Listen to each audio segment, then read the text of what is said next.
We're counting down the minutes to the first pitch of today's game. Yes! Who's in the starting lineup? Come on, son. You got to get out there and take the mound. It's game time. What does the skipper have to say? It's an attitude. You got to be willing to defend. You got to be willing to base run, or you can't play here. It's the leadoff show powered by the Potawatomi Sportsbook with Tommy Wortz on 1250 AM and 105.7 FM, The Fan. Welcome into the leadoff show live from the 1250 AM, 105.7 FM, The Fan studios, powered by the Potawatomi Sportsbook. Milwaukee Brewers back in action today, 6:40 first pitch from American Family Field. It'll be Brandon Woodruff going for Milwaukee, going up against Eduardo Rodriguez of Arizona. 81-50 now on the year for Milwaukee, 64-67 for the Diamondbacks. Let's not wait any longer. Let's get to today's starting lineups. Looking up, and it is gone. It's almost time for the first pitch. Let's see who's in today's starting lineups. Brought to you by Lakeland University. Experience it your way. Visit lakeland.edu. It's the leadoff show powered by the Potawatomi Sportsbook on 1250 AM and 105.7 FM, The Fan. Thanks again to Lakeland University for being a part of the leadoff show now. Experience it your way, lakeland.edu. First up, for the visiting Arizona Diamondbacks today, Geraldo Perdomo, the shortstop, will lead things off. Ketel Marte at second base to bat second. Corbin Carroll in right field will bat third. Lourdes Gurriel in left field bats fourth today. Pavin Smith, the first baseman, will bat fifth. Gabriel Moreno, the catcher, will bat sixth. Adrian De La Castillo will be the DH, batting seventh. Blaze Alexander, the third baseman, will bat eighth. Alec Thomas in center field will bat ninth. Rounds things out for the Arizona Diamondbacks. Now the lineup today for the Milwaukee Brewers. Leading things off, Bryce Terang at second base will bat first. William Contreras, the catcher, will bat second. Christian Yelich, the DH, will bat third. Andrew Vaughn at first base bats fourth today. Sal Frelick in right field will bat fifth. Caleb Durbin at third base will bat sixth. Isaac Collins in left field bats seventh. Blake Perkins in center field batting eighth. Batting ninth, rounding things out for Milwaukee, it'll be Andrew Monasterio for the Crew. Yesterday, the Bob Uecker Celebration of Life game for the Milwaukee Brewers, and I was in attendance.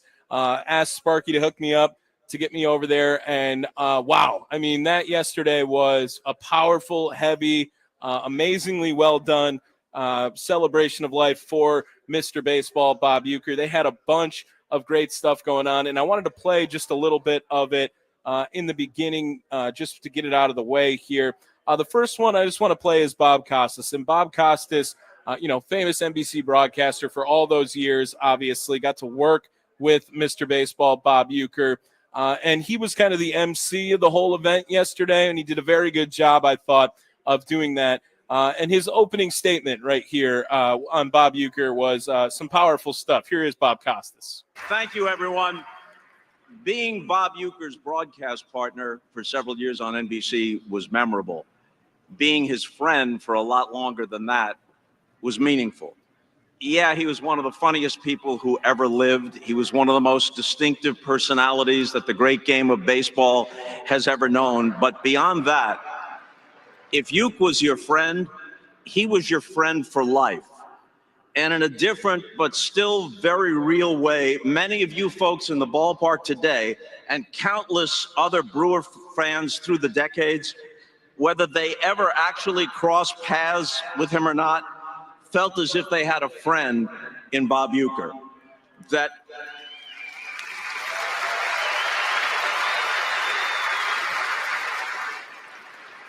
he was not just the incomparable voice of your team, but through all those Wisconsin summers, he was your friend. Since Bob's passing in January, there have been other celebrations of his life in other settings. But today, here in the ballpark, which was Bob's real home, the ballpark, this is the chance for all of you to say goodbye and thank you to your friend and to the man who more than anyone else personified your team, Mr. Baseball, Bob Uecker. Yeah, some amazing stuff there from Bob Costas, and we'll play some more of it. Wanted to update you guys on some roster moves for the Milwaukee Brewers in case you guys missed it. Grant Anderson placed on the 15-day IL retroactive to the 24th yesterday with a right ankle tendonitis. Easton McGee recalled from AAA Nashville. Tobias Myers also recalled from AAA Nashville. Chad Patrick optioned back down to AAA. Those are your updates on the roster moves for Milwaukee today. Other guys who spoke yesterday at the Bob Uecker Celebration of Life. Before we get into the rewind here, I want to play from Robin Yount. Robin Yount, obviously one of the all-time legends, the best Brewers baseball player throughout the organization's history. And just to hear him speaking about Bob and so highly of Bob yesterday, that might have been one of the more moving parts of the ceremony. Here is Robin Yount yesterday. Robin, turn it around.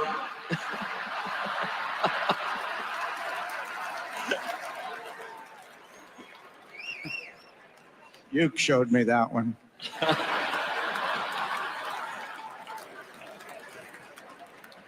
I promise you I'll keep this short and sweet because I'm not sure how long I'll be able to go. But I just want to tell you, I met Uke in 1974.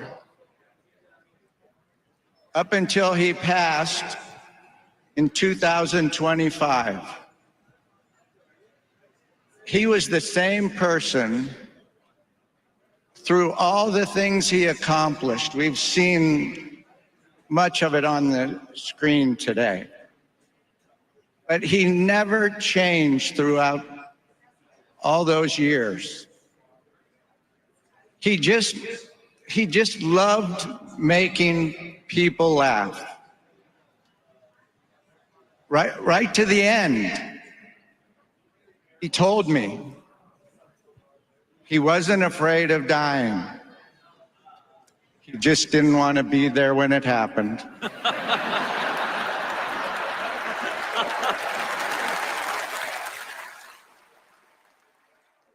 Couple of really good lines from Robin Yount yesterday. That audio courtesy FanDuel Sports Network. It is the leadoff show. Tommy Wortz here live at Brewski's.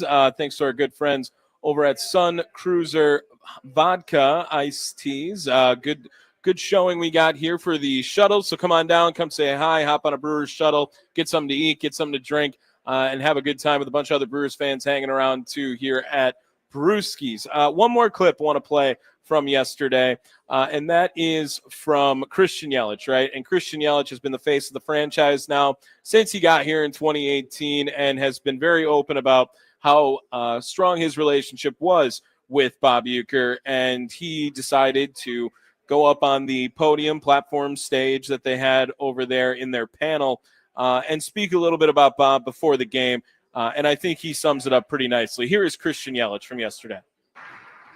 Over more than 50 years as the voice of the team, I've heard so many Brewers, past and present, testify to this. But from your perspective, he wasn't just the Hall of Fame voice of the team. He was part of the team. Yeah, I mean, he was like he was a player. You know, he'd come in every day, hang out with us in the clubhouse, tell stories, eat lunch with the guys, you know, whatever. And it was just great to sit at a table with him, have him come in the locker room, and just talk about his life. And he'd go into character and be Harry Doyle. And, you know, somebody threw a wild pitch the night before. He'd go up to him and reenact it, or just a bit outside. Exactly. And tried the corner and missed. Yeah, just his whole life was unbelievable, right? He did a little bit of everything and telling stories about, you know, astronauts calling him from the space station to wish him happy birthday. And it's the only guy that has that happen to him, right? But it was awesome. And we always really just cherished those times, whether it was your first day in the big leagues or you'd been there for 10 years. You know, he treated you as though you were his friend his entire life. And I think that was one of his real gifts, you know, was making people feel like they were best friends and he'd known him forever. Even if he had no idea who you were his best friend, and just had a way of welcoming people. And, you know, we miss him every day, but he's still with us to some extent. And I think we all feel that.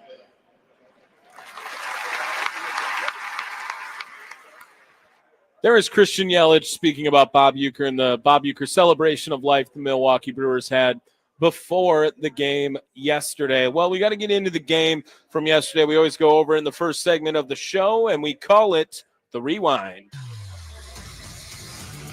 Did you miss the last game? Did you miss what was said after the last game? It's time to rewind. It's the leadoff show powered by the Potawatomi Sportsbook on 1250 AM and 105.7 FM, The Fan.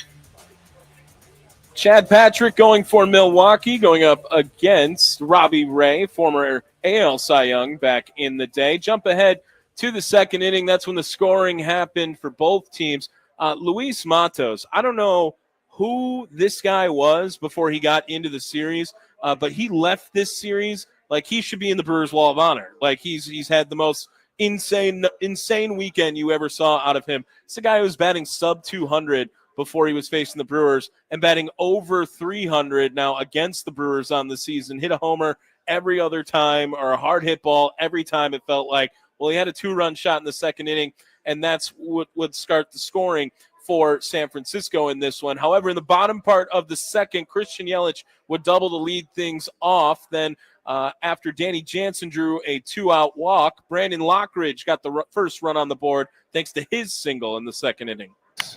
And that's a bouncer through a base hit. The Brewers answer.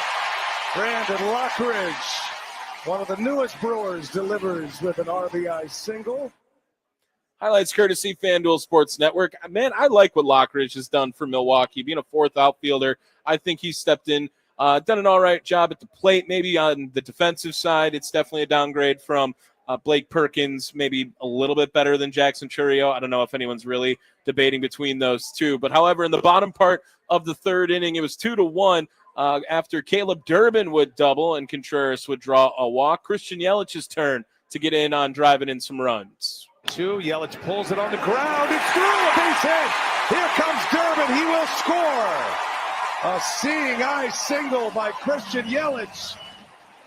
A little Yucca Magic moved that around. Yeah, slider. Yeah, Caleb Durbin was having a great day. If only he had a chance to bat with the game on the line at the back end of this one. But he actually continued his hot streak into the fifth inning when he led things off with a big fly that would give the Brewers the lead. This happened. I got a call about 4 months ago. That's got a chance. Get up. Caleb Durbin. Goodbye. And the Brewers grab the lead. Caleb Durbin knocks one out of here. And he makes it 3-2 Milwaukee. Yeah, that's when vibes were at an all-time high yesterday at American Family Field. It was 3-2. The Crew would give away the game in the ninth inning on a single from Elliot Ramos after Trevor McGill found himself in quite some trouble. He suffered a blown save in 3 of his last 4 outings now. The loss was his first loss since the 26th of April. That's how long it's been. He had a 16-game streak of recording either a save or a winning decision that dated back to July 4th. That was in the Miami series prior to his current stretch of 3 blown saves.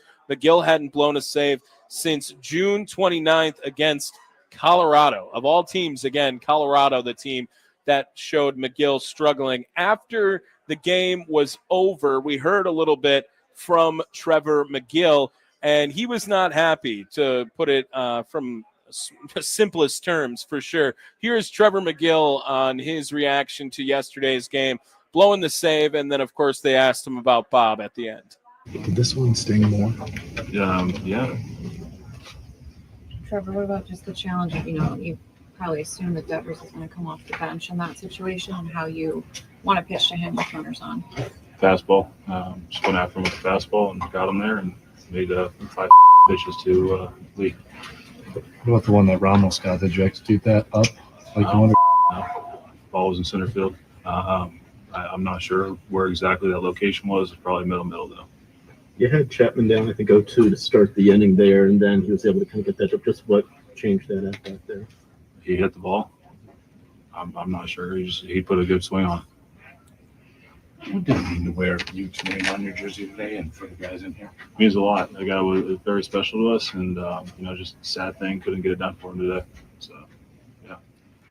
Yeah, McGill, not happy at all. That audio courtesy of our good friend Andrew Wagner, which I think it sounds like he might join us here now. I have no idea what Drew's ever doing. But we have him on standby to call as well.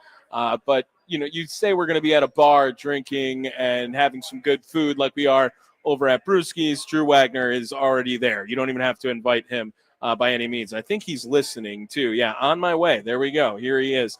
Drew Wagner getting closer to Brewski's. It is the leadoff show. Tommy Wortz here with you, getting you caught up. All things Brewers D-backs had a first pitch at 6:40 today. As well after the game, you heard the frustrations from Trevor McGill. Chad Patrick echoed some of those. This is a guy who never actually got to meet Bob Uecker at any point, but he did not have a bad game by any means yesterday to put them in a bad shape. 5 1/3, 4 hits, 2 earned runs, 7 strikeouts yesterday for Chad Patrick. He spoke about pitching on one of the more meaningful days in Brewers baseball history yesterday. Here is Chad Patrick. I guess handle that, and what did it mean to you to take the ball Mustang? Yeah, it was a very important day, very special moment to celebrate a legend like Uecker. Never got to meet him. That was one of the goals, was to meet him. But today was just very special for him, and being able to handle those emotions. Thought I did a pretty dang good job of it. So. Did you get a sense, just from the crowd and obviously the jerseys and everything that was happening on the field, of just what this means to the fan base in the city? Yeah, they definitely showed out today to honor him, and just like you said, you get the sense of what he meant to this organization and the city of Milwaukee. What was it like in here for the guys with all the celebration of Uecker? Yeah, it felt like there was just that type of buzz. It honestly felt like he was, here, just because of all the jerseys and all the talk that was being talked about. So. Chad, how'd you think you threw the ball compared to your last start? Yeah, was aggressive with the fastball today, and just felt more natural, and was a little bit more composed with mechanical things, but just having that mindset of just attacking hitters and getting guys out.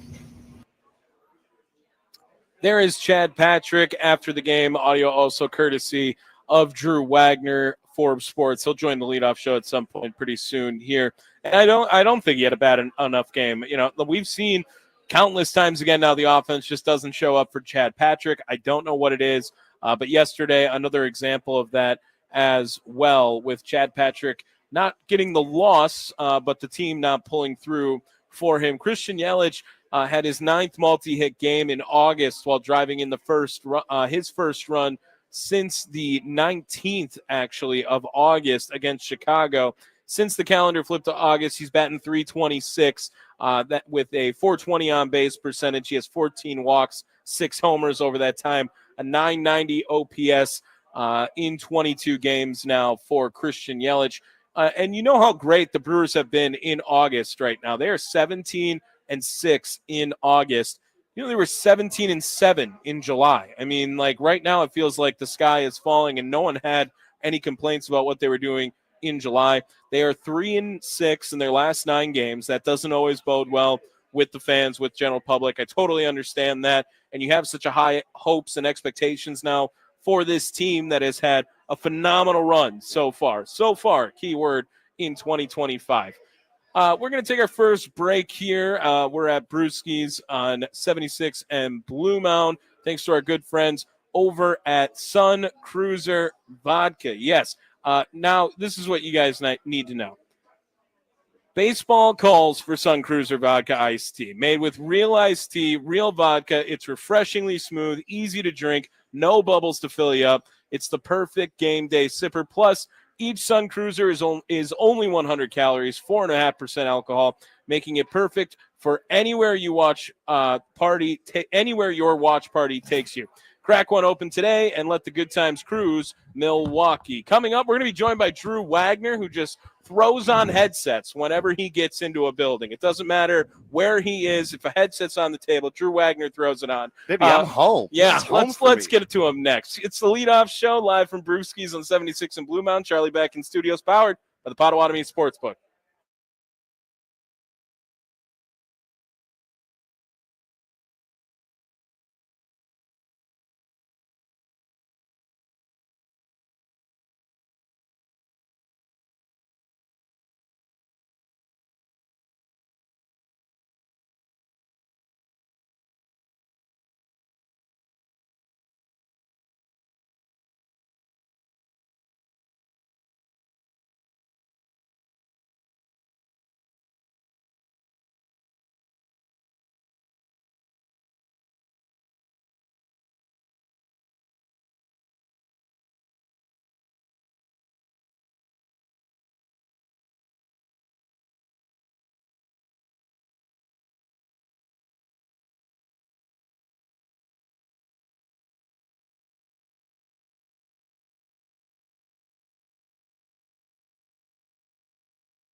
What's the latest on the crew? Let's go inside the clubhouse with Drew Wagner of Forbes Sports on the Leadoff Show, powered by the Potawatomi Sportsbook on 1250 AM and 105.7 FM The Fan. Inside the clubhouse is brought to you by Focus Baseball. Join their fall mini camps at focusbaseball.com. Welcome back to the leadoff show. Tommy Wortz here with you live from Brewski's on 76 in Blue Mound. Before we get over to Drew Wagner, Forbes Sports, let me run down Milwaukee's lineup again for you guys here today in case you missed it earlier in the show. Leading things off for the Brewers, it'll be Bryce Terang at second base. William Contreras is catching, batting second. Christian Yelich, the DH, will bat third. Andrew Vaughn at first base will bat cleanup today. Sal Frelick in right field to bat fifth. Caleb Durbin at third base to bat sixth. Isaac Collins in left field bats seventh today. Blake Perkins in center field batting eighth. Andrew Monasterio, the shortstop, will bat ninth today. Joining us now, Forbes Sports. Follow him on Twitter, @by Andrew Wagner. Live now at Brewski's with us. It is Drew Wagner. How are we doing today, Drew? Well, we were good, Tommy. We were good, but just coming across the wire. Okay. Some breaking news from American Family Field via stupid Kurt Hogue, who is not at the ballpark today, but he just released this information. It's not the news anyone wanted to hear. DJ Diesel has canceled the September 18th post-game concert. Yeah. Shaq. I know. No longer doing a post-game DJ set. I was purposely waiting for you to say this on the air. DJ Diesel, Shaq, that was going to be a pretty fun one, actually, I thought, Drew. And have you ever had he came before, right? He's come before now. Like a year or two ago, I thought he was here. Would you have had the opportunity to meet him? Maybe. Yeah. Maybe. I mean, those guys usually come through the press box. Right. I that know would have been stupid Kurt was probably fired up. one of the few humans who is larger than you that actually you would be able to meet, Drew. Yeah, he could probably box me out of the paint a little bit. Yeah. So sorry to break the bad news here on the airwaves, but DJ Diesel, man, I'm sure we'll get through it. I'm sure Sparky will be upset about that. Yeah. Right along with Anthony Siegler. 0% chance he knew that he went by DJ Diesel on a music line as well. Drew Wagner joined. No shot, Charlie. Thank you. We just had to put that out there. There's no way. Drew Wagner joining us here now at Brewski's. Drew, we got to talking a little bit about it yesterday before the game, but we spent a lot of the first segment just talking about the celebration of life for Bob Uecker yesterday. And you had kind of said, yesterday felt like the first day where it felt real, right? And it was just a very somber event, very well done by Milwaukee and by the Brewers. But, I mean, what was your reaction after you got to see it yesterday about that event yesterday from Milwaukee and the Brewers? I didn't really get a chance to process it at the time because we went right in. We still had to cover a baseball game that day. I tried watching it last night. I put it out on my Twitter in case you weren't there yesterday. You didn't see it on TV.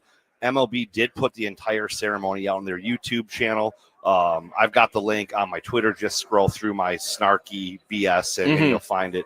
I made it through about 20 minutes, and it was getting to be a little allergies in my living room, so I took a break from it. But I give the Brewers credit. There's nothing that they could have done yesterday that would have completely done him justice. I mean, there's just too much to Bob Uecker to fit into an hour-long ceremony. But they did a really good job of, for lack of a better term, covering all the bases.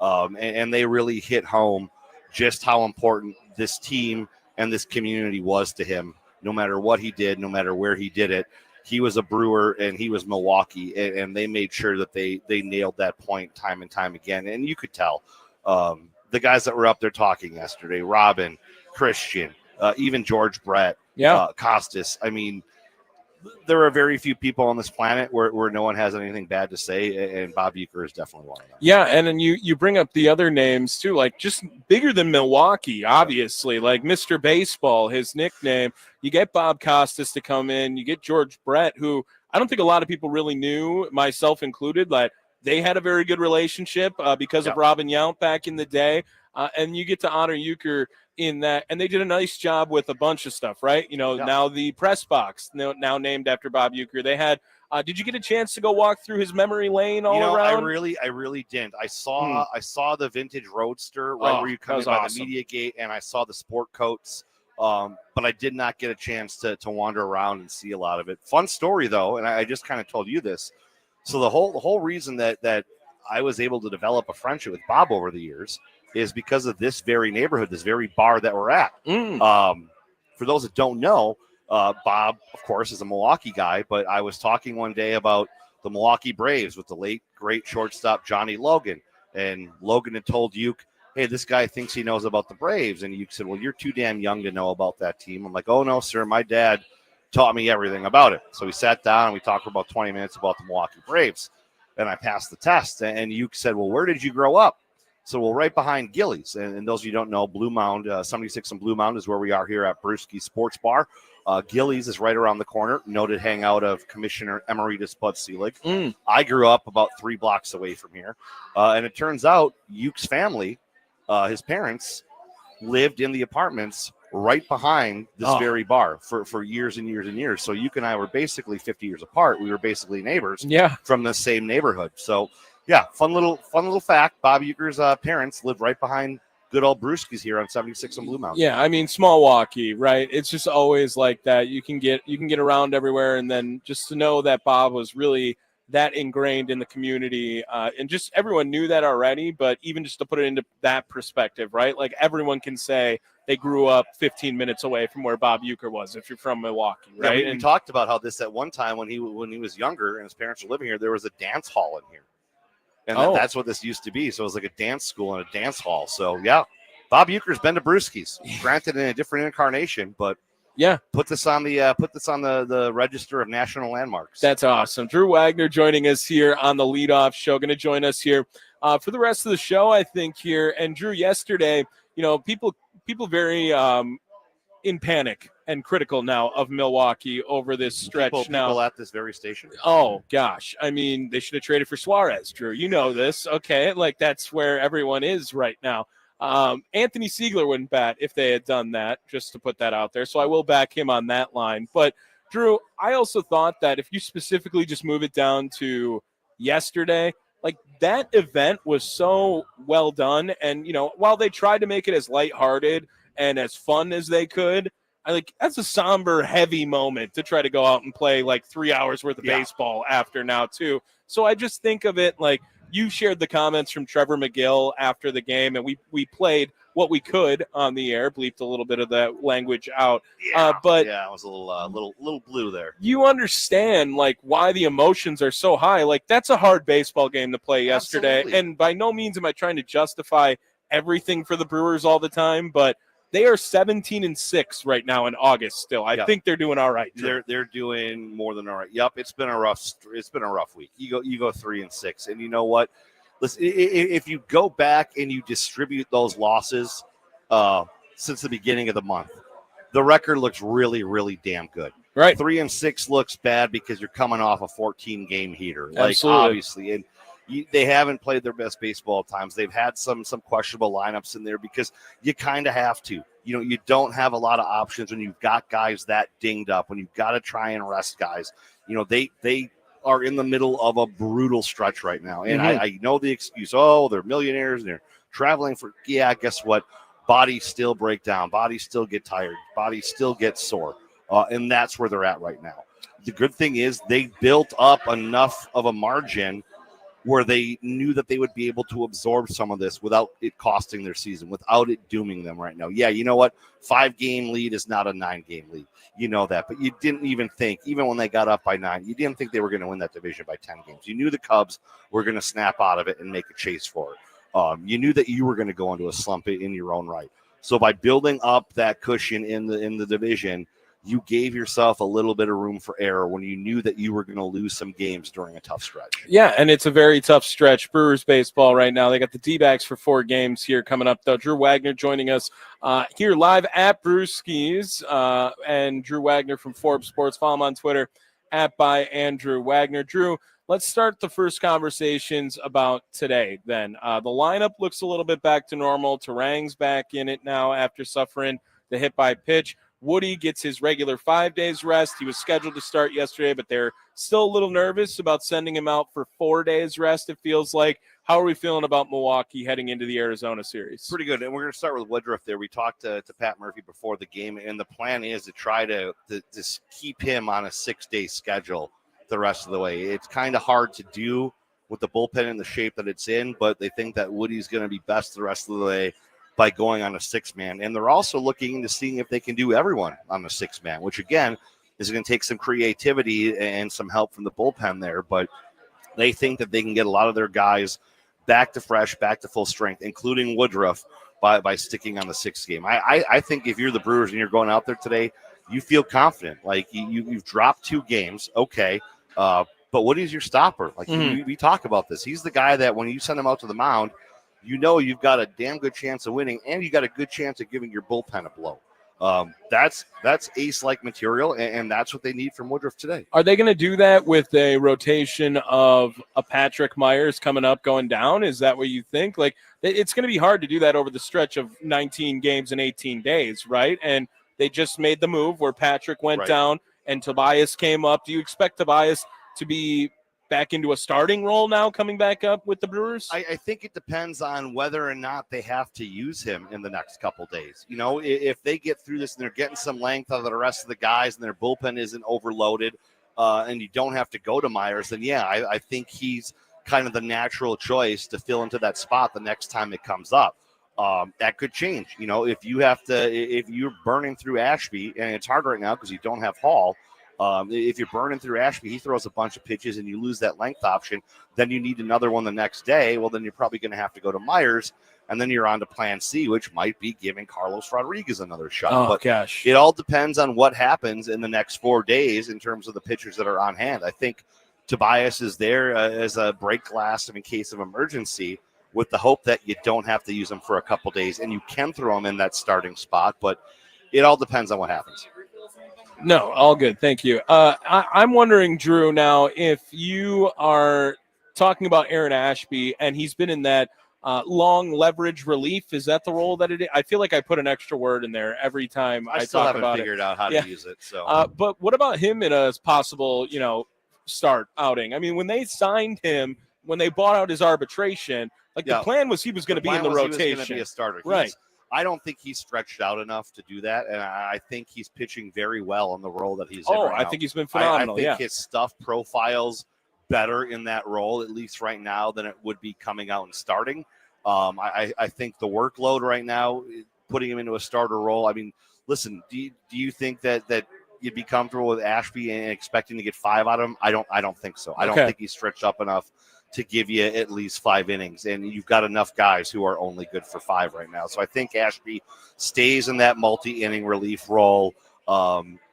Hopefully you get Hall back at some point and you can take some of the burden off, but he's too valuable in that spot right now. So, Drew, let's look ahead a little bit. And I know that's what the Brewers hate to do more than anything else, especially with this team, is it's a playoff series, right? It's game 1 of a playoff series, and you can have the pick now.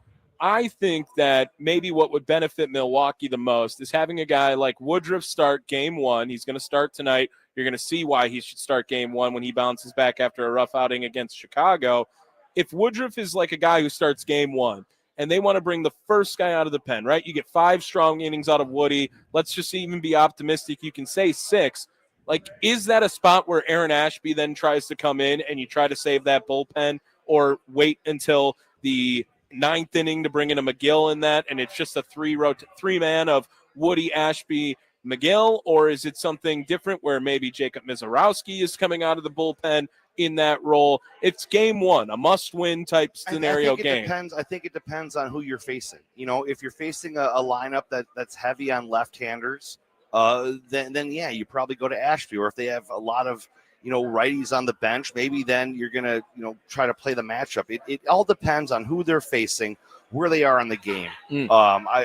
You're not going to go out there and throw Ashby if you've got, a lineup full of right-handers or a bunch of guys on the bench that are all right-handed. I don't think you do it that way. Because you have to use those guys to an advantage. You play the matchups as much as possible, especially in those middle innings. It depends on who's there. It depends on who you have in your pen.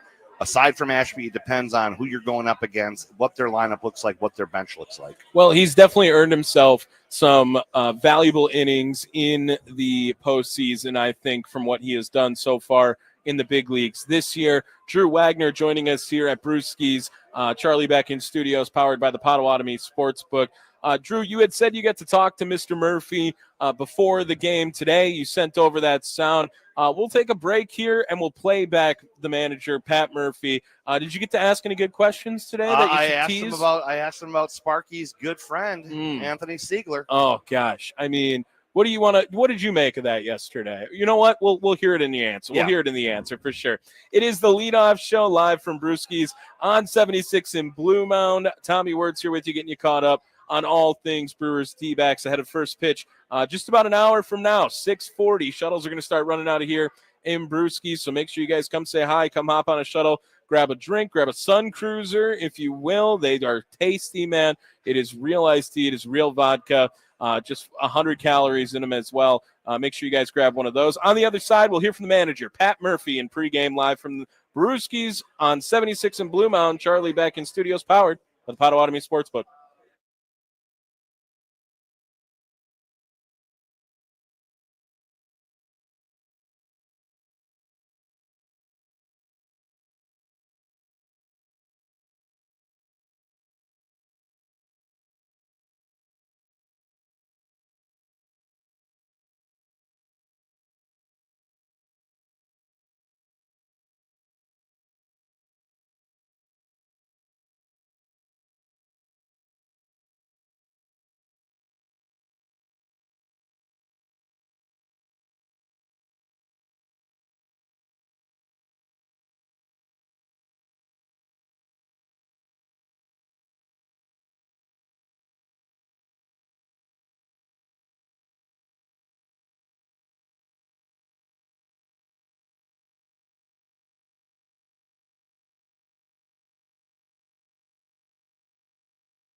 Line drive, base hit, down the left field line.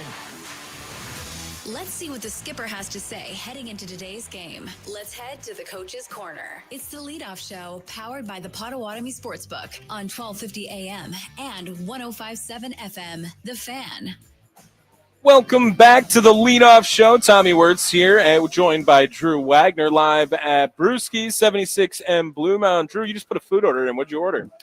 I got my Brewski's usual, the bacon cheeseburger with fries and the Cajun wings. Sounds good. I'm going to bring that back and crush in the press box. Yeah. It's stir fry tonight in the press box, and last time we did that, it was not it was not well received. Not well received. Kind of like the lineup yesterday with Steve Sparky Pfeiffer. Today, though, the lineup much happier about it. Bryce Terang to lead things off at second base. William Contreras will bat second, play catcher.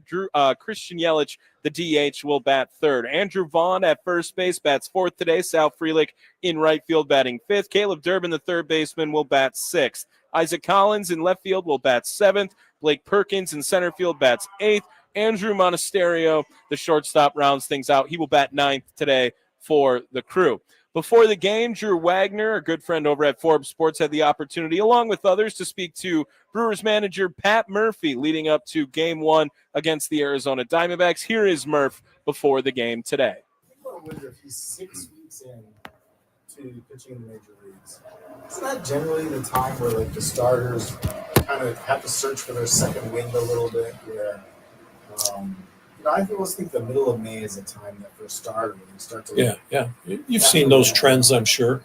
This kid has prepared himself for all this, and he's super aware of himself and what he needs to do. So even if that is the case, I believe he still knows how to bob and weave, and it's not a perfect deal right now. We're banged up in every area. So it's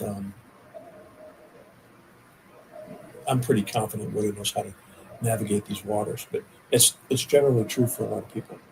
Do you kind of see keeping him on this cycle of 6 days? I'd like to do it for everybody. Could you? I mean, now that you have Chad, We're trying. But our bullpen is so depleted, and they're all in areas they've never been in. All that kind of stuff. When you're squeezing that lemon, you're trying to get every bit of juice out of it. Sometimes it's. How do you feel about what you've gotten out of Chad these last two starts coming up here? Well, yesterday was really good.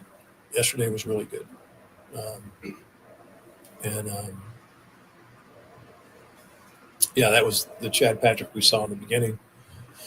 His first start I wasn't as impressed with, but So does that mean Chad lines up in Toronto?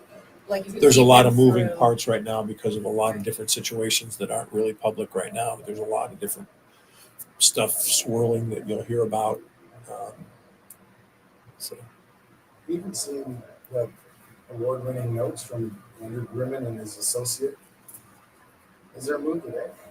There might be. Nothing's confirmed. Therefore, I'm not talking about it in this meeting because nothing is confirmed. But a real sleuth-like catch on your part. Thank you. Yeah. Is it a health thing? Everything's a health thing. This time of year. That's why we're wearing masks. Murph, what about Happy and just Happy. the growth that you've seen from him at the plate in terms of, whether it's just even opportunity, production, what you're asking him to do? Yeah, I mean, he's established himself as a major leaguer. This is a guy that didn't make our club out of camp. And, now he's come up and, he's doing good things and he's shown flashes of brilliance. He's never played the position, which makes it even more unbelievable. But, I'm really, really happy with him. I trust him. That's all there is to it. I trust him. What do you think he's giving you offensively, or where do you think he's growing in that side? He's understand how he's getting pitched. He's understanding strikes and balls and the fine line between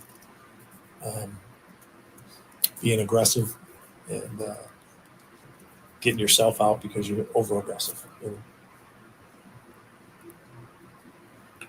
with the production or the results may not be there, but what are you seeing from Siegler that leads you encouraged? He's a great at bat right now. You know what I mean? We've said it. Who was I with? Oh, one of our assistant general managers. We're sitting here talking, and like, do you see Siegler's numbers? Like, you'd think they're double that with the hard contact and the ball strike. And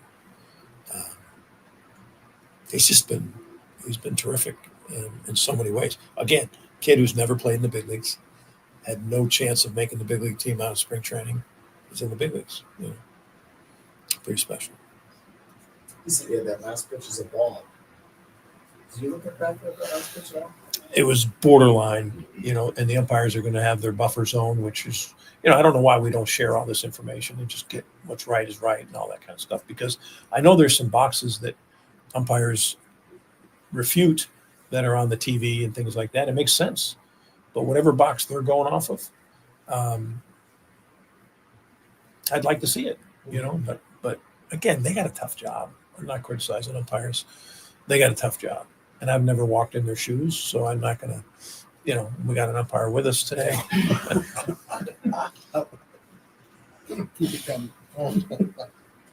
Murphy said you wanted to see consecutive days from Jackson down in Nashville. He's played 3 straight. Any update on his progress? Yep. He hit a double yesterday, and it was kind of tentative running, and they worked through that a little bit and talked about getting him on the treadmill after, and so he could run full speed. So I think we're closing in on it. I don't think it's today or tomorrow, but I think we're closing in on it. He hasn't played back-to-back in the field. You know what I mean? Right? It was DH. Yeah. He has played back-to-back? Oh, no, okay. Yeah, I'm right once in a while. Not very often. What about Hoskins? He's continued his rehab down there. Right. Still looking good. Yeah, things are moving in the right direction. He's been off since July 6th. So. Or for a guy like that, are there certain things that you might be looking for from him compared to other rehabbing guys, just given it's split at the end and all the impacts that can have like on the swing? I think it's you're talking about Churio or Reese. Sorry. Yeah, no, with Reese, obviously we're looking at him just get at bats, see pitches, impact the baseball in his hand so it doesn't flare or whatever. You know what I mean? Like see if all that is 100%. And then we're just then we got to thread the needle. Well, where exactly does that fit here? You know what I mean? Like right now. So that's all we're with all our the group, the 13 position players. It works. It flows pretty good with the kind of bench players we have right now. It flows pretty good. So we're going to have to kind of wait and see where that Reese Hoskins part, you know, can fill in our club. We certainly want him back. We certainly want him part of us. You know what I mean? So we're kind of waiting for Joey to get healthy and waiting for Churio to get back and just see how it all aligns. There might be some while he's still getting at bats down there. He's only had 15 maybe or 15. Yeah. So it's a month. He's missed a month plus, so almost 2. Have you guys seen anything to indicate that Joey won't be on the short end of the 10 Yeah, days? so far so good. He was out there fielding balls off the Erickson's like wizard machine or whatever that is, that trinket he's got out there. Yeah. It's really smoke and mirrors, eye wash. But anyway, I didn't say that out loud. But he looked good in the eye wash. When you're in a stretch like this, we talk about like getting your pitchers rest, and it's kind of easier to see when a pitcher needs rest. How do you tell when your position players need to blow? Are there things you can notice, things you keep an eye on? We measure so much. I mean, our high performance team is measuring all the time. But then you have to balance it between, okay, are you going to follow that? Because every human's going to be tired after 6 months of playing. You know, how do you balance it? How do you keep them in the weight room? How do you keep them hydrated? How do you keep them their nutrition right? We're trying to balance all that at once. And we're also trying not to just like become very clinical about it and say, okay, the 13th day he needs a break. It's like it has to make sense with what we're doing. The key to building a winner in baseball is a strong minor league system. Who are the names we should know? How did they play in their last game? Ironworkers Local 8 brings you Building a Winner. Building Milwaukee's future, one beam at a time. Apply now at iwl8.org. Yes, time for another Building a Winner feature presented by Ironworkers Local 8. Ironworkers Local 8.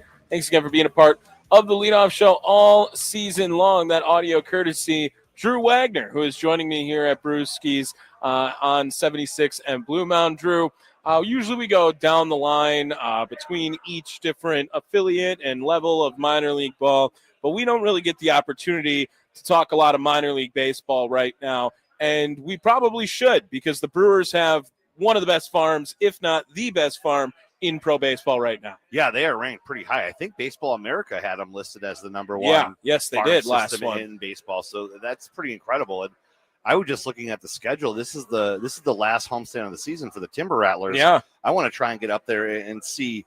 Those guys. They got Mate, they got Pena, they've got Fisher, Dinges. Yeah, I mean, Adam Chesky just got moved up. Absolutely stacked up there. Maybe we should go up this weekend. We should go. You let me know. I will go, because I also want to go see them play at least one game too. And that's really the highlight, right? It's Mate and Pena at the top. And they just came out today, and Jesus Mate had spoke in an article with Baseball America and really talked about his relationship with Luis Pena. And that's how they've been working them now together, moving them up together to high A. They've been like the shortstop, second base, or shortstop, third base combo, with however they want to play that along. I mean, two 18-year-old kids, Drew, like they have, it seems like the Churio hype right now as well, too. Yeah, it's two kids with an absolute boatload of expectations on them. Yeah. In literally a foreign land. They're learning their language, learning the customs, they're learning how to be adults on top of all that stuff. They're learning how to be professionals. They're learning to do those things that most of us take for granted. Like when we're 18, we graduate high school, go off to college, whatever. They're doing it under a spotlight, in a fishbowl, all those things, in a place where they're still learning the language and still learning all that stuff. Right. It's got to be tough. So one, having someone to go through it together with, I think, makes it a lot easier. In a lot of those phases of life, not even just baseball, right? Always having someone with you helps. But on the baseball side of it, two guys with all that hype and all that expectations being able to push each other and hold each other accountable and go through it together. I think it was really smart by the Brewers to handle those guys the way that they did, to start them where they did in Carolina, where it's not as high profile, it's not as high level competition. Just go up there, get comfortable, get acclimated, get your feet wet. When the time is right, the time will be right to move you up. I mean, listen, competitively, those guys could have started the season at Wisconsin and maybe ended the year at Biloxi. No doubt about it. I think letting them ease into it and get their feet wet and get adjusted at Carolina was a great move. It's the same thing that they did with Churio. They're using basically the same playbook, and that's the great thing of it. Churio kind of broke the mold for the Brewers. Now they have kind of a chart on how to follow and how to do it when you have guys like this, to get the most out of them without burning them out, without crushing them, without hurting their confidence. This is how to do it. Drew, do you think that if things would have worked out a little bit differently, instead of making a move for a Danny Jansen, Jefferson Cuero would have been up with the big league club this year? I know he's been snake bitten by injuries over the last year, calendar year or so, maybe kind of 2 seasons. But I mean, this is a guy who was near the top for the Brewers farm system for a few seasons, it felt like. And it was like, this is the year if everything goes well. And really last year, once he got injured and had to miss the rest of the season, then it really sidetracked a lot for him. But is that a guy who next year do you think is going to be a part of the Brewers 2026 roster plans? No doubt. I'm still not convinced that we don't see him at some point this year. If Contreras or Jansen end up on the IL, Cuero's going to be the guy up. I do think that if it weren't for the injuries, obviously he was coming back from the big one this year. It was the last one that side on him. Can't remember what it was. I think it was I thought it was a surgery on the leg somewhere. Well, he had the surgery. He had the surgery on the shoulder. That Oh kept him out of yes, all you're of right. last You're year. right. And You're then he right. had a bit of a hamstring to start the season. And then there was something else more recently. It was something minor. But I think that had those last two not happened, I think you would have seen at least a taste of Caro earlier in the year. And then recently, if he would have been healthy the whole time and slugging his way at Nashville, I wouldn't have been shocked if he would have seen him come up instead of going out and training for Kansas. Yeah, and so next year, if Cuero is up with the team, Logan Henderson, you can assume, would be a 26-man guy next year. After that, I don't know if you get too much into the prospect system, but you're talking about an organization now who's got the best record in baseball with, by some accounts, the best farm in baseball. The window for Brewers baseball only seems to be opening now at this point, Drew. And listen, one name that we haven't brought up yet, Cooper Pratt. Yeah. And, he has not been as good this year at Biloxi. He's had a hell of a 2 weeks, though. He's been had a hell of a last out. 2 weeks. Yeah. He's really been putting it together of late. He's a guy that's definitely going to be in the consideration next year. I mean, listen, he opened a lot of eyes in Cactus League play at spring training. He really made a positive impression. And who knows, if things go south with Joey and they're out of options, maybe they consider giving him a look when rosters expand in September. He's not in the 40-man, so that makes it challenging, but you never say never at this point. If they've got to do something, he might be the best bet. But if not this year, which is a slim chance, definitely he's in the works next year. You already mentioned Henderson, Chad Patrick, Caro. I mean, there are a lot of guys that are knocking on the door for, let's face it, a team that is already fairly covered at just about every position, especially if Andrew Vaughn is the real deal. Right. Now you're covered at first base, too. You really don't have a lot of openings right now. No, it does not seem like that at all. This Building a Winner feature presented by Ironworkers Local 8, building Milwaukee's future, one beam at a time. Coming up, we'll take another break here. We will talk to Austin Herdina, back from vacation finally. He'll join the leadoff show here on the other side. We are at Brewski's Pub on 76 in Blue Mound. Charlie back in the studios, powered by the Potawatomi Sportsbook.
Let's get the latest on today's odds for the game. What's the best way to go? Let's check in with our expert from the Potawatomi Sportsbook to find out. It's the Leadoff Show, powered by the Potawatomi Sportsbook on 1250 AM and 105.7 FM, The Fan. Welcome back to the Leadoff Show. Tommy Wortz here with you live from Brewski's 76 in Blue Mountain. Charlie back in the studios, powered by the Potawatomi Sportsbook. Before we get to our guy, Austin Herdina, yes, he is back from vacation. Let me run down Milwaukee's lineup again in case you missed it earlier in the show. Bryce Terang to lead things off at second base. William Contreras, the catcher, will bat second. Christian Yelich, the DH, will bat third. Andrew Vaughn at first base bats fourth today. Sal Frelick in right field will bat fifth. Caleb Durbin at third base will bat sixth. Isaac Collins in left field bats seventh today. Blake Perkins in center field will bat eighth. Andrew Monasterio, the shortstop, will bat ninth. Joining us now on the Fan Guest Hotline, powered by Gruber Law, our good friend, I missed you, Austin Herdina at the Potawatomi Sportsbook. How was vacation, Austin? Oh, it was wonderful. I had such a good time. Went to the Caribbean for a week. It was awesome. Happy to be back, though.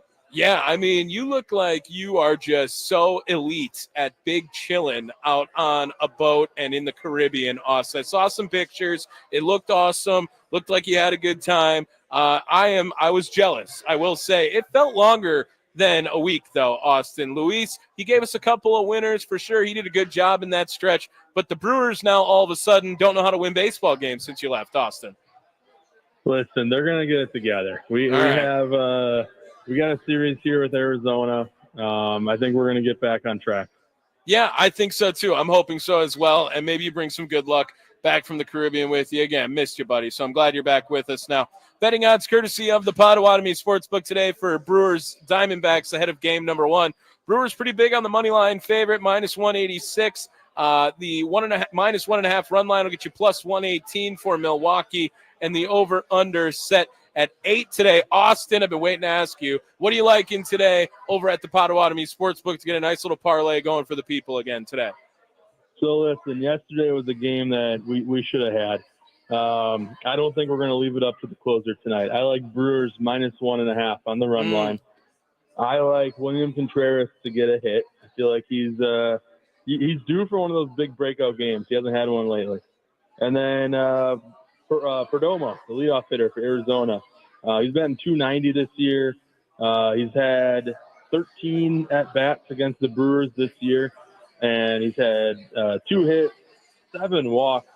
We've only gotten him out 4 times.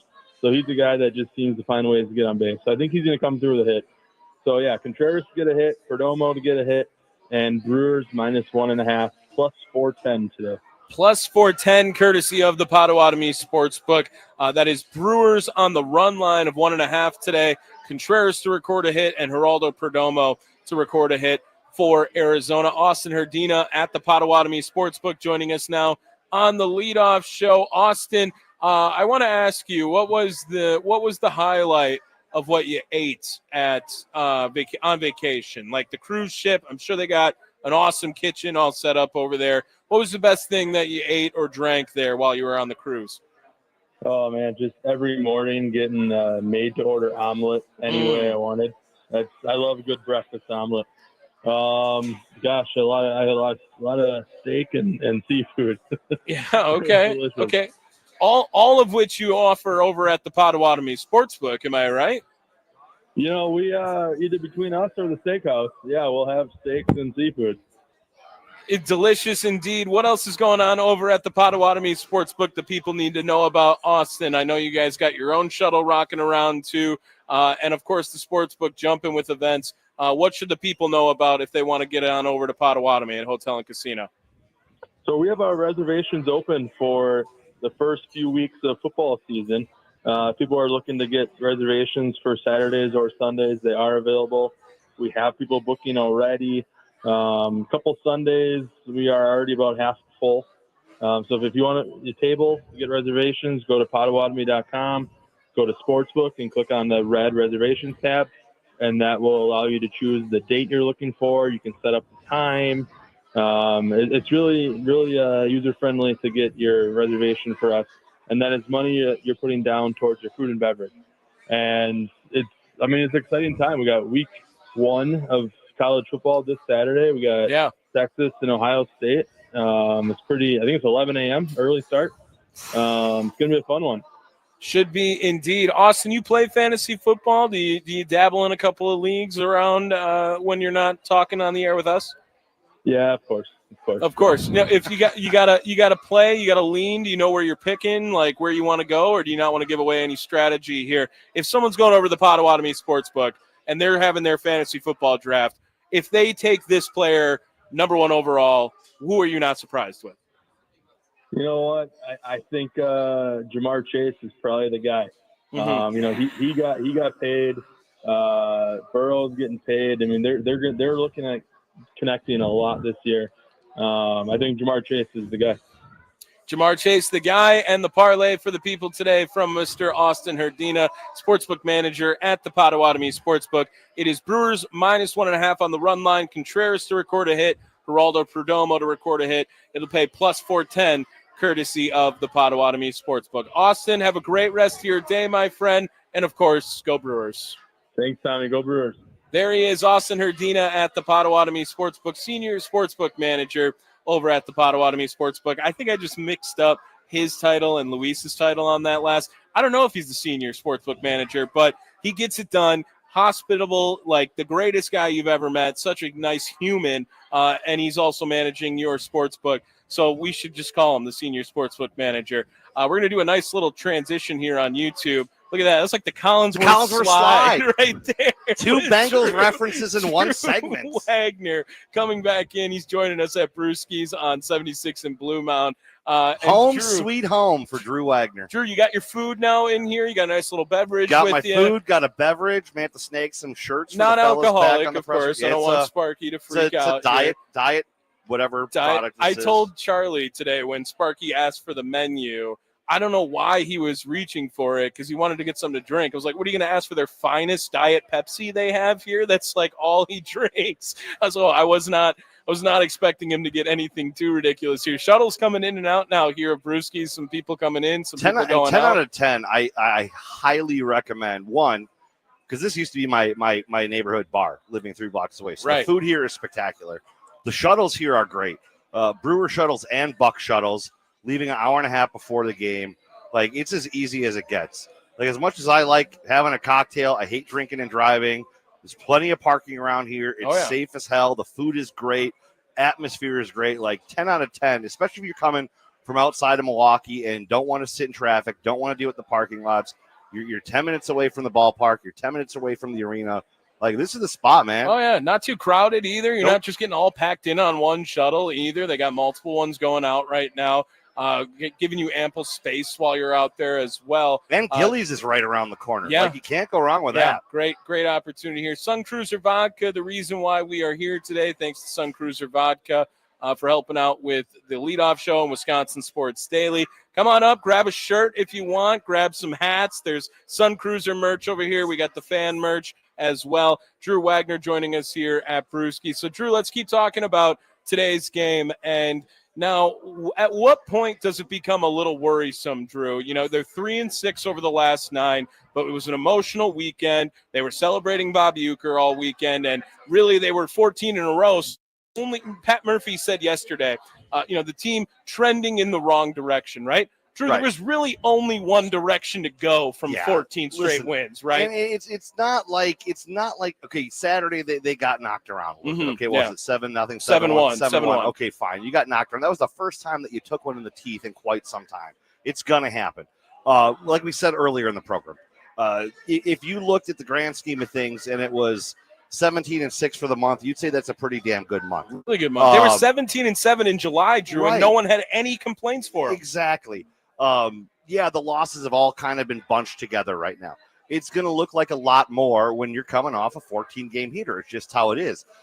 It is a little concerning that they are hitting this bump, but you knew they were going to hit a hiccup, and you knew the Cubs were going to heat up again. The timing is not ideal, but there's never a good time for it. You just know it's going to come, and the key is to try and minimize it. They lost 3 games in a row last week. That was the first time since, I think, Memorial Day weekend that they dropped 3 in a row. You go out there today, You want to avoid that. You want to start the series on a good note. You've got the perfect guy on the mound to do it. You've got pretty much your A lineup in there for the most part. And even if you're struggling through this week, help is right around the corner. You know, they've managed to run off this heater this month without two of their key bats in the lineup. Do you think that when those bats come back, Churio and Hoskins is who I assume you're talking about here. Yeah. How do things shake up, right? That's the $1 million question, Yes. and we kind of talked about that with Murphy today. It's a little bit easier with Churio. Right. You kind of know how that's going to play. He's going to play center field, do you think, when he comes back, or that's a Frelick move? I think he's going to go back to left. I think Okay. Perkins is going to be your guy in center field. I think Really? Frelick's going to be your guy in right. And I think Isaac Collins is going to be moving in there on a regular basis, kind of spelling those guys. You have some flexibility out there with how you deploy them if need be. If you need to give, because I don't think they're going to play Churio nonstop when he comes back. Why do you think Collins gets the nod over Perkins, or Perkins rather gets the nod over Collins? I think as far as an everyday goes. Perkins is their best defensive center fielder out there. Okay, yeah, I agree. And I think Churio's at best in left. I think Frelick's at best in right. It's a bummer because Isaac Collins is having such a great year and he's been so good for the team. You never want to take a great bat out of the lineup. The good news about that is they'll probably be cautious when Churio comes back. Right. Which means, don't expect him to play back-to-back right off the bat. You might put him in there for a day and then DH him for a day. So then you put Collins in left and you slide some things around. There's going to be ways to work around it. The tougher one is going to be, what are you going to do with Rhys Hoskins? Because you can't do a straight platoon at first base because him and Vaughn both hit from the same side of the plate. That's going to be difficult. I think there's something to be said about having a veteran guy with pop like Hoskins on the bench if need be late in games. Would he be open to that role, though, Drew? I think at this point, he is a guy that wants a ring. He's a guy that will put the team first. He's not a guy that's going to cause trouble. He's been a great ambassador for the team since he's been here, and it seems like he's very, welcomed Milwaukee into his playing career now as well. But I also wonder, Drew, like when we were talking earlier in the year, the plan always seemed that Milwaukee was working towards getting Christian Yelich back into that outfield. Do you think that plan is completely abandoned now with what they have going on out there already with the guys we just previously named? Or is that now another option again where it's still an option? Like if you want to get both Vaughn and Hoskins in the lineup, that's the easy fix, Drew. You just put Yelich back to the outfield. It is an easy fix to do that. There's a lot of different ways they can go with it. I mean, they could be really bold, and I doubt they would ever do it. We've talked about this before. Sparky and I have talked about it before. Mitch and I have talked about it before. I mean, you could always, go way out there, and there are days where you're going to need to give Yelich a day off. Absolutely. That's just how it is. Maybe you do that on a day when you're facing a left-hander, and then you can put Hoskins in at DH, and you can leave Vaughn at first base, and then have your guys in there. There are different ways they can go about it. It's going to be difficult. It's going to be challenging. But listen, there are worse problems to have at this point in the year. Absolutely. So again, let's look forward. Game 1, a lefty's on the mound in the playoffs. Christian Yelich playing or not playing that game, Drew? I don't see any way in the world that he's not playing. I agree. Now you're talking about taking out Hoskins, taking out Vaughn, taking out one of your pick from the outfield. Now, again, here too, which all of them do very well against lefties, including Sal Frelick, who is left-handed. And that's the thing. And listen, we talk about the lineup a lot, and I always try to downplay the talk about the lineup because in this day and age, and especially in the playoffs, when the bullpen is such a pivotal part of the game, it helps to have good options on the bench because you can play off matches. If they're going to a lefty, then all right, fine, you're gonna pinch hit, and then maybe they change their plan and bring in somebody else, or you burn someone to bring in someone else and burn two guys in one thing. You can go about it a lot of different ways. Again, it is going to be tough, but would you rather have too many good players or not enough? Yeah, that's a great point. Drew Wagner joining us here on the leadoff show. We're live at Brewski's on 76 and Blue Mound, getting you caught up all things Brewers D-backs. We're going to take one more break. On the other side, what we'll do, keys to the game today for Milwaukee going up against Arizona. Brandon Woodruff versus Eduardo Rodriguez. It is the leadoff show. Charlie Beck in studios, powered by the Potawatomi Sportsbook.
How does the crew win today's game?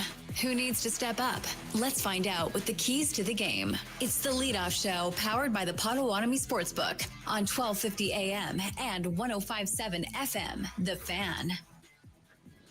Keys to the game, how we always end each and every leadoff show as a Jackie Bradley Jr. That asked, is the most ultimate couple in this ballpark, or in this bar and at the ballpark tonight, because she's wearing a Chase Anderson jersey.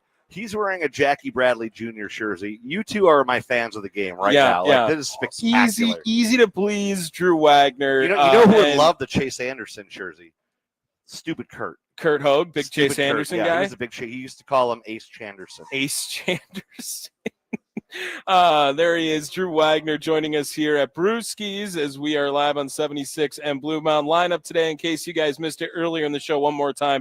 Bryce Terang is at second base. He will lead things off. William Contreras, the catcher, will bat second. Christian Yelich, the DH, will bat third. Andrew Vaughn at first base bats fourth today. Sal Frelick in right field batting fifth. Caleb Durbin at third base batting sixth. Isaac Collins in left field will bat seventh today. Blake Perkins will bat eighth, play center field. Andrew Monasterio, the shortstop, batting ninth. So keys to the game is usually what we do without you, Drew. It's our last segment of the show. Right after you sign off, the next thing that we hit is keys to the game. But you were so nice to come on down to Brewskis and join us here for our leadoff show. So keys to the game, whether you want to highlight a player, you want to highlight a pitcher, a moment, or my key capitalize. is pretty simple, Tommy. I didn't mean to cut you off there. Sorry. Go ahead. My key is pretty simple. Get length out of Brandon Woodruff. That's the key tonight. Mm. If Brandon Woodruff can go out there and give you at least six, get into the seventh, and give some of those middle guys a blow, I think that's great. You know, you look at Rodriguez's numbers. Okay, he's 5-7, 5.4 ERA. But listen, he's a lefty, and even though the Brewers have been better against them this year, struggling lefties have been the Brewers' weakness for as long as I can remember. And that's still a pretty talented offense out there. Yeah. You know, it's pitching that's been the Diamondbacks' downfall this year. Perdomo, Marte, Corbin Carroll, Gurriel Jr., Smith, Moreno, DeCastillo, Alexander Thomas. The top of that order is right up there with some of the best in the league. So you need an effective and long start from Woodruff to keep that offense in check. Let your offense do its thing. And for the love of all that is holy, give your bullpen a little bit of a breather. Yeah, and I love it right now, too, because you took Woodruff on the pitching side, which it feels like already that now he has adopted that ace pressure a part of this team, where Freddie had it for all the time when he was gone, and it took 6-7 starts out of Brandon Woodruff to realize, oh, he might be the best pitcher on this team when it comes from being a starter, just because of how you can rely on him to get the big outs, to go deeper into games, to pitch more efficiently. He lost a little bit of velo, too, this year, Drew, and it might have made him better at this point. I agree with you, and we've talked about that a lot with him. We've talked about with Murph. His secondary pitches have improved so much that even though he's lost some dip on the fastball, this other stuff is helping the fastball play up. You know, the way that he's throwing it makes that 92 to 94 look like it's 96 to 99 at times. He is just well-rounded. It's amazing because he was having a career year in 2023 before the injury. He was pitching his lights out. And you thought that there might be some regression, maybe a re-entry scuffle. He has picked up exactly where he left off, and I'll even say I think he's even better than he was before he got hurt. The third best OPS, the third best batting average, the second best slugging percentage, the second most extra base hits, and the most home runs since August. Bryce Terang, right now, Mr. Wagner. I got to look at him. He's at the top of the lineup. He has kind of been a spark now in August for Milwaukee. Every time it seems like their offense either goes dormant or they need a big hit, Terang has delivered on that too. I'm going to point to him in my keys to the game today because the lineup is just flat out way better with Bryce Terang in it at this point. Drew, we're talking about a guy who, was really just seen as a get-on-base speed kind of guy for the longest time. And now he's got that power threat to him. Drew, he might hit 20 homers this year. He might hit 20, and that's amazing to me. I don't even know what his stolen bases are. Is he on a 20-20 pace? Oh, yeah. He's definitely got over 20 stolen bases, I think. That is incredible. Watching Bryce Terang develop, and I was just talking about this with Tom Flanagan, who's the Brewers farm system director.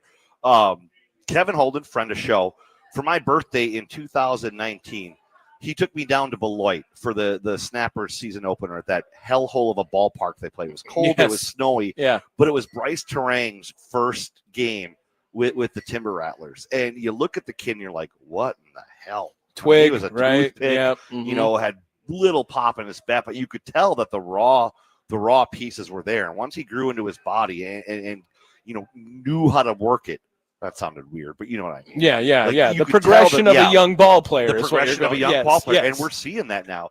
And the thing is, he's still got a long way to go. So long, yeah. I mean, this guy could be a premier 5-tool player. He's got the defense. He's got the speed. He's got kind of like what we all were expecting out of Garrett Mitchell. It at really this is. point It now, really turning is. into Bryce Yep. Terang. Yep, and he plays such a beautiful second base. Yeah. You know, I know we still hear talk about him moving to short. I just don't think it's ever going to happen. He is so good at second. He makes it.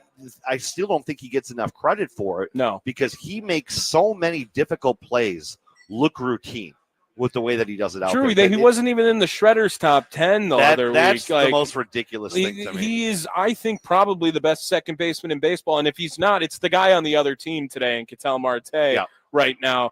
And it continues to not get the disrespect it feels like across the MLB. Yeah, he is by far one of the best young players in baseball right now. It's been fun watching him develop these last couple of years, and knowing that he's going to be here for a little while yet to see Through where he's gonna 2029, go. I believe. You know, if still he finishes with 20 this year, imagine what he can do once he goes into spring training and starts really honing in on that ability to sit back and identify power pitches and really put it all together. Yeah, I'm excited to see the development. Keys to the game today, Bryce Terang, Brandon Woodruff from myself and Drew Wagner. Drew, thank you so much for popping out with us today, man. Had a lot of fun. Maybe we'll hang out a little bit after, too.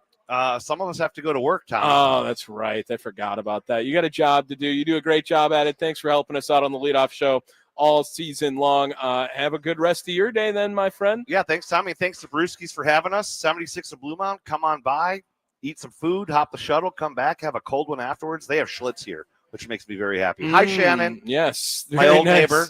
Old neighbor. Had the second cutest dog in my neighborhood. Okay, all right, After fair. mine, of course. Behind yours. I That's got right. it. I got it. Baseball calls for Sun Cruiser vodka iced teas made with real iced tea, real vodka. It's refreshing, smooth, easy to drink with no bubbles to fill you up. It's the perfect game day sipper. Plus, each Sun Cruiser is only 100 calories and 4.5% alcohol, making it perfect for anywhere your watch party takes you. Crack one open today and let the good times cruise. Milwaukee. Please drink responsibly. Drew, we will talk again tomorrow, my friend. I got to close things up here, all right? Sounds good. I'm off to the ballpark. It is the end of the leadoff show today. Thank you guys so much for coming and hang out with us here at Brewski's. Charlie, thanks for being back in studios, helping me out, my man. I know we're going to do it again a couple more times, but I got to say thank you every time. It is the leadoff show. Brewers versus Diamondbacks coming up 6:40 today. Brandon Woodruff versus Eduardo Rodriguez live from Brewski's on 76 and Blue Mountain. Charlie back in studios, powered by the Potawatomi Sportsbook. Don't forget, send them home.